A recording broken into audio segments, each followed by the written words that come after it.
£10 billion price tag.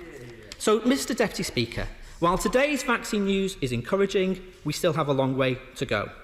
We need mass testing, and we welcome his commitments on that front, but will he also undertake to expand the rapid testing consortium so more British suppliers can be involved in that, because many complain that their test kits, and the regulators spend ages to give their test kits to sign off and their emails go unanswered.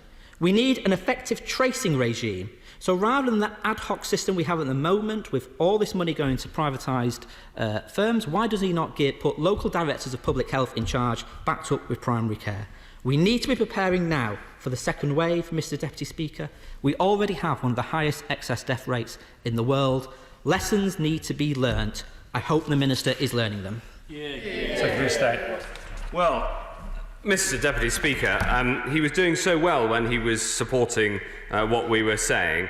I'm grateful to him, Mr Deputy Speaker, for support on what we're doing on vaccines. And I'm also grateful to him for his offer to stand shoulder to shoulder against the anti-vaccination movement. Those who promulgate lies about dangers of vaccines that are safe and have been approved, they are threatening lives, and we should all in this House stand shoulder to shoulder against the anti-vax movement. He asks about if there is no vaccine, and of course, if there is no vaccine, and no vaccine can be guaranteed, if there is no vaccine, then the next best is good treatments. And we have the first treatment here in the UK, dexamethasone, and we have promising news of another today, and we put all the support we can behind the finding treatments. And in fact, the UK recovery trial is the biggest and, I would argue, the most effective treatment clinical trial for COVID-19, again, in the world, because from the start of this, we've backed our science and we've supported our science, and with the help of the NHS, we're able to do this scientific research with great rigour here. He mentioned the sage advice from March about lockdown. The sage advice that the CSA was referring to was implemented. That was precisely the point I was making on Thursday, and did so very straightforwardly. It was implemented straight away. If he looks at that sage advice and what happened, that's what he'll find. I seem to remember at the time, Mr Deputy Speaker, he supported the action. And maybe it's now that he's looking in the rearview mirror. He should spend a bit more time looking forward, not looking backwards. On social distancing, as on Leicester, he asked about the data and thresholds. We use all of our data. We use all of the data that's available to make these judgments. We don't put numerical thresholds on any particular figure. We use all data, and we make the judgments based on those. He also asked about data being made available to local authorities. On Thursday last week, I said I was going to provide more data to local authorities and wanted to provide more data to local authorities, and we've done that today.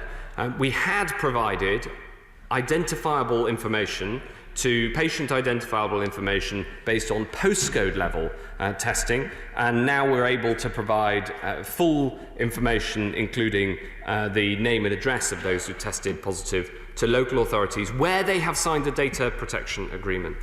He talked about the effectiveness of NHS test and trace. He needs to stop for a moment and recognise the enormous impact of NHS test and trace and the 180,000 people who they've been in contact with to advise them to isolate. In Blackburn, yes, it is hard sometimes in certain areas to find all of the contacts, and so we'll be sharing with the local area the information on those who NHS Test and Trace hasn't been able to contact, so that local directors of public health will be able to support the action there. Again, I think his tone on that of sniping from the sidelines ill behoves the enormous effort and the previous work he did to support these things across party lines. Finally, he asked about what we've learned. And the thing that I'd say that he needs to learn, and I've certainly learned, is that things go best, Mr Deputy Speaker, when you get the work of the public sector and private sector coming together. The attempt to divide us that is put forward by the member opposite, who doesn't even believe it himself, but uses this argument just to play to his base. Honestly, there are more important things going on.